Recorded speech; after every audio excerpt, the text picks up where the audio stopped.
Hi hello and नमस्ते, welcome back to my channel. आशा करती हूँ कि आप पीच एंड मी के एक्साइटिंग और फनी बीएल सीरीज को एंजॉय कर रहे हैं।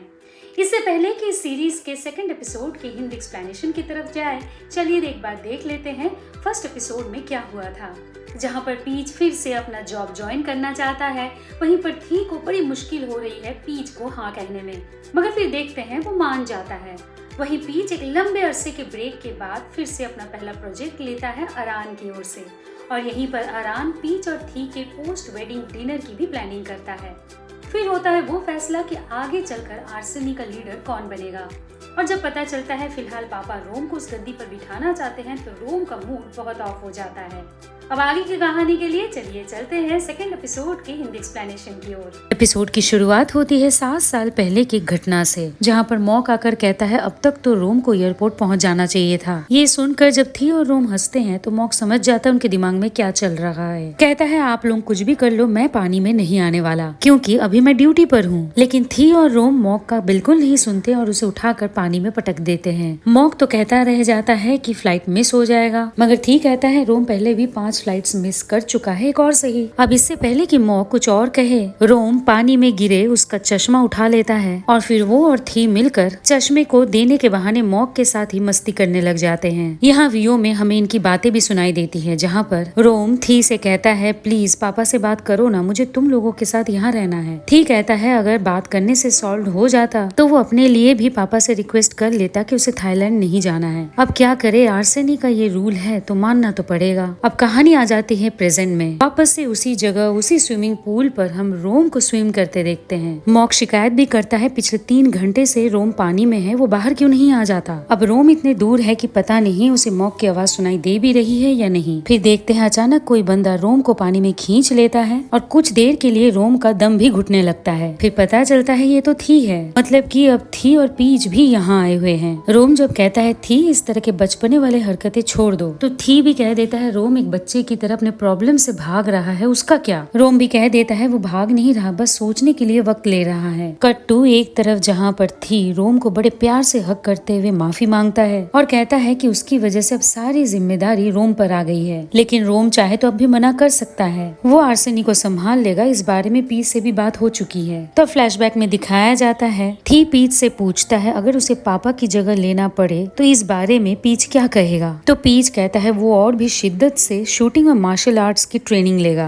ताकि वो भी थी की मदद कर सके, क्योंकि वो इस फैसले से बहुत खुश है कि थी अपने छोटे भाई के लिए खुद को सैक्रिफाइस करने के लिए तैयार है। वैसे भी अगर वो थी की जगह होता तो शायद यही करता। अब प्रेजेंट में दूसरी तरफ मॉक पीच से कहता है अगर घर का दूसरा बेटा पापा की गद्दी संभालता है तो 2 ही कंडीशन पर, या तो बड़ा बेटा मर चुका हो या फिर वो किसी वजह से गद्दी संभालने के लायक न हो। और फिलहाल मिस्टर रोम को यही बात सता रही है, अगर उसने ये जिम्मेदारी ले ली तो लोग कहीं थी को कम न समझे। कट टू थी भी ये जानने के बाद हैरान हो जाता है कि रोम मीटिंग छोड़कर यहाँ पर इसलिए भागकर आ गया क्योंकि वो पहले बेटे और दूसरे बेटे के इस नॉनसेंस में उलझा हुआ है। और कहाँ वो ये सोच रहा था कि शायद रोम को इस बात का बुरा लग रहा है कि उसे फंसाकर थी पीच के साथ खुशी खुशी मजे की जिंदगी जी रहा है। जब रोम कहता है कि कितनी बकवास की सोच है, अरे क्या थी को नहीं पता उसकी खुशी में ही रोम की खुशी है। तो थी कहता है कम से कम उसके रीजंस रोम के रीजन से ज्यादा वाजिब हैं। रोम का टेंशन अगर इस बात पर है कि लोग थी को लेकर कितना बुरा भला सोचेंगे, तो रोम ये भी जानता है कि वो लोगों की परवाह बिल्कुल नहीं करता। तो अब बताए रोम क्या फैसला है उसका, वो पापा की जगह लेगा। तो रोम कहता है जवाब देने से पहले उसे ये जानना है क्या थी पीच की वजह से पापा की जगह नहीं लेना चाहता। तो थी कहता है ये रोम को भी पता है ये लाइन कितना डेंजरस है और ना वो पीच की जिंदगी को खतरे में डालना चाहता है ना ही रोम के। तो रोम कहता है कि अगर उसे भी इस लाइन में रहना है तो वो भी यही चाहेगा कि मॉक थी का ही सेक्रेटरी बना रहे। अगले सीन में थी बताता है अक्सर दुश्मनों से बचने के लिए उनकी फैमिली यहाँ आती है, लेकिन उन तीनों के लिए तो ये सेफ हाउस है। पापा तो मॉक को यहाँ पर राइट हैंड बनने की ट्रेनिंग देने के लिए लेकर आए थे, लेकिन फिर वो पीच और रोम का इतना अच्छा दोस्त बन गया कि फिर उन दोनों ने मिलकर आपस में ये वादा किया कि वो मॉक की रक्षा करेंगे ताकि तीनों में से किसी का भी हाथ न छूटे। फिर जब मॉक और उसे थाईलैंड भेज दिया गया तब रोम अक्सर उससे मिलने आया करता और जब उसके लौटने का वक्त होता तो तीनों यहाँ आकर छिप जाते। हाँ, जब पता चला कि मॉक और रोम दोस्त से ज्यादा है तो थोड़ा बुरा लगा था। ये सोच सोचकर कि कहीं वो अकेले न पड़ जाए। लेकिन फिर उसके दिल ने कहा, जिन दो से वो प्यार करता है अगर वो खुश है तो उसे कोई प्रॉब्लम नहीं होनी चाहिए। तो अब थी को इतना इमोशनल होते देखकर पीच एक फनी सा आइडिया निकालता है। कुछ इस तरह स्विमिंग पूल में आकर थी से पूछता है, क्या तुम मुझे देख? अगर हाँ तो स्माइल करो। फिर इशारे से ये भी बताता है कि देखो थी, तुम अकेले नहीं हो, मैं हूँ तुम्हारे साथ। दूसरी तरफ दिखाया जाता है कि रोम याद कर रहा है मीटिंग में क्या हुआ था। तो पापा ने कहा था जो कि थी ने अपना रास्ता चुन लिया है, तो अब वो थी की जिंदगी में इंटरफेयर नहीं करेंगे। लेकिन आर्सेनी को तो आगे बढ़ना है, इसीलिए अब आर्सेनी का नेक्स्ट लीडर बनने के लिए रोम खुद को तैयार कर ले। अब आ जाते हैं प्रेजेंट में। मॉक रोम से कहता है सब डिनर के लिए नीचे इंतजार कर रहे हैं। तो रोम कहता है कि जब थी यहाँ से जाएगा तो मॉक भी उसके साथ यहाँ से चला जाए। जाहिर सी बात है मॉक को ये बात बुरी लगती है। वो रोम से पूछता है ऐसी बातें क्यों कर रहा है रोम? तो रोम कहता है उसने कभी भी आर्सेनी के लीडर होने के बारे में नहीं सोचा था, वरना कभी वो मॉक से प्यार करता ही नहीं। तो रोम कहता है बात यहाँ प्यार करने या न करने की नहीं है, सवाल तो ये है कि रोम अपने लिए क्या फैसला लेना चाहता है, और अगर उसके यहाँ से जाने का ऑर्डर एक बॉस का है तो वो इस ऑर्डर को जरूर मानेगा। नेक्स्ट कट में मीरा और मॉक दोनों को ही शूटिंग प्रैक्टिस करते देखते हैं, और फिर मॉक के खराब परफॉर्मेंस को देखकर मीरा कमेंट करती है इसी वजह से आर्सेनीज के बॉडीगार्ड्स को ये स्ट्रिक्ट इंस्ट्रक्शन है कि वो प्यार से दूर रहे। जब मॉक कहता है कि मीरा को जब कुछ नहीं पता तो क्यों बोल रही है, तो मीरा कहती है पूरे आर्सेनी को ये तो जरूर पता है कि मॉक और रोम रिलेशनशिप में है। इससे मॉक जवाब देता है आर्सेनी के बॉडीगार्ड को मौत का सामना करने के लिए ट्रेन किया गया है, इसीलिए उन्हें किसी से प्यार करना अलाउड नहीं है। तब इस पॉइंट पर पीच आकर कहता है प्यार को लेकर मॉक ने जो भी कहा वो सरासर गलत है, इसीलिए मीरा तुम मॉक की बातों पर मत जाना। आर्सेनी इतना भी हार्टलेस नहीं है। यहाँ बॉडीगार्ड का काम सिर्फ एक जॉब है,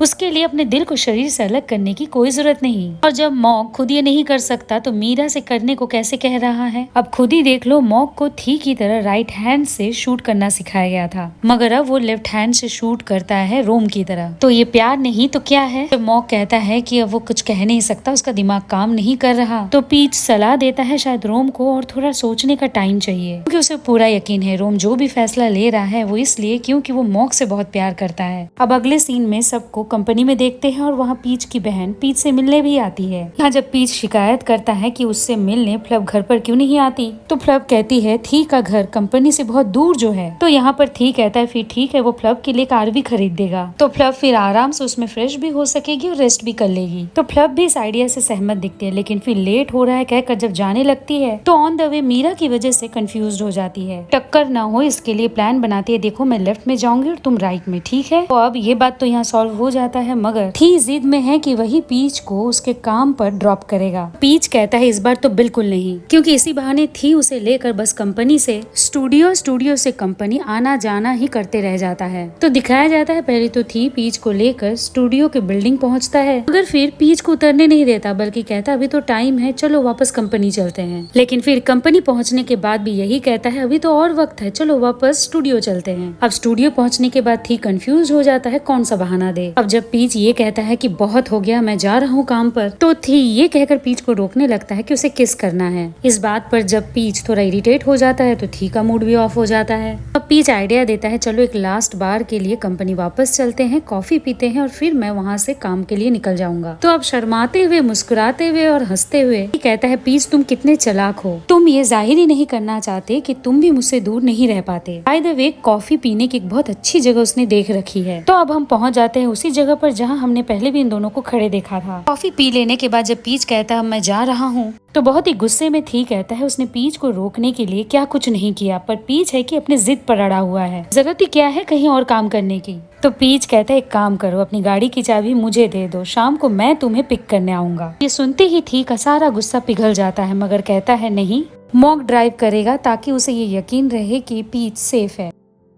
तो अब जब पीच कंपनी से बाहर निकलकर गाड़ी में बैठता है तो ड्राइवर के आवाज से उसे पता चल जाता है ये मॉक नहीं थी ही है। तो अब इस बात पर पीच से भड़कता ही नहीं बल्कि थी से पूछता है क्या वो पीच को इतना ही बेवकूफ समझ रहा है, ग्लासेस और मास्क पहन लेगा तो वो पहचान में नहीं आएगा। तो थी कहता है उसने जो ड्रामा देखा था उसमें जो हीरो है वो हीरोइन को बिल्कुल नहीं पहचान पाता। यहाँ ये भी दिखाया जाता है कि 10 मिनट पहले आखिर हुआ क्या था। थी सीधा मॉक के पास जाता है और उसे उसके कपड़े उतारने के लिए कहता है, फिर कहता है जरा बोल कर दिखाओ तुम पीच को कैसे पुकारते हो। थी फीच खाप कहकर काफी प्रैक्टिस भी करता है और फिर मॉक का चश्मा पहनकर वहाँ से निकल लेता है। तो अब प्रेजेंट में थी जब पूछता है वो कैसा लग रहा है तो पीच के पास कहने के लिए कुछ बचता ही नहीं। वेल अब अगले सीन में जब पीच स्टूडियो पहुँचता है तो उसकी मुलाकात होती है एक ऐसे बंदे से जिसे हमने सीजन 1 में भी देखा था, और तब जो अपना कैमरा पीच ने से दिया था अब ये बंदा उसे पीच को लौटाता है। बताता है फर्स्ट ईयर का स्टूडेंट है, स्कॉलरशिप में अपनी पढ़ाई कर रहा है और कभी कभी यूं ही स्टूडियोज में छोटे मोटे काम भी कर लिया करता है। तो यहाँ पर पीच कहता है अब जब आ ही गया है तो क्यों ना इस काम के लिए वही असिस्टेंट बन जाए। अब बात करें थी की तो वो भी ऑन द वे है और पीच से पहले ही घर पहुँचना चाहता है। कहता है कि M2 जरा फास्ट चलाओ, पीच के शिफ्ट का खत्म होने का टाइम हो गया है ना M1। मीरा जब M1 और M2 से कंफ्यूज हो जाती है तो मॉक बताता है थी उसे M1 और मीरा को M2 कह के पुकार रहा है क्योंकि दोनों का नाम M से जो है। इसी बीच पीच ही थी को मैसेज करके कहता है कुछ अमेजिंग हो गया, मिलूंगा तो बताऊंगा, और साथ में अपने और उस बंदे की फोटो भी भेजता है। फिर क्या थी का रुद्र रूप दिख जाता है। कहता है भला किसी और के साथ फोटो भेजकर अमेजिंग कैसे कह सकता है पीच। फिर ऑर्डर देता है जिस भी कंपनी ने पीच को काम दिया है उसे मैं अभी खरीद लूंगा। इतना ही नहीं अब तो थी उस फोटो को और बारीकी से देखने लगता है। पहले तो उसे लगा कि दोनों हक कर रहे हैं लेकिन फिर तसल्ली इस बात की होती है कि नहीं, ये दोनों तो बस पास पास बैठे हुए हैं। मगर अगले ही पल थी फिर से फोटो को जूम करके बड़बड़ाता है ये मिनी हार्ट साइन दिखाने का क्या मतलब है। ठीक है, ऐसे अजीबोगरीब हरकतों से मॉक तो बहुत वाकिफ है लेकिन ये सब कुछ मीरा के लिए पहली बार है, इसलिए मीरा पूछती है अभी अभी थी ने जो कंपनी खरीदने की बात की उसे क्या सीरियसली लेना है, तो मॉक ना में इशारा कर देता है। अब दूसरी तरफ पीच टाटा बाय बाय कहकर वहाँ से निकल लेता है। फिर ऑन द वे अरान से कॉल पर बात करता है।